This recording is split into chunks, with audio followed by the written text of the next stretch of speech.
Welcome! In front of me I have Mobvoi TicWatch GTH, and I'm gonna show you how to enable and how to disable the power saving mode on this watch. First, we need to wake up the screen on our watch. You can do it by pressing the side button. After you wake up the screen, you can swipe down from the top of the screen to open the quick panel. On this panel, you should see a bunch of icons, and one of them should look like the battery icon. This one. This is the power saving mode icon, and to enable the mode, simply tap on this icon. You will see the message at the top, power saving mode on. The icon will change the color, and the screen will get a lot dimmer. This means that the power saving mode is enabled. And once you enable it, you can press the side button to go back to watch face.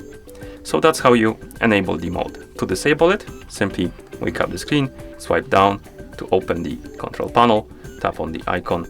It will say power saving mode off at the top. The screen will get brighter, and also the icon will change the color, which indicates that the mode is disabled. And then you can press the side button to go back to watch face. And that's how you enable and how you disable the power saving mode on this watch. Thank you for watching. If you found this video helpful, please consider subscribing to our channel and leaving a like on the video.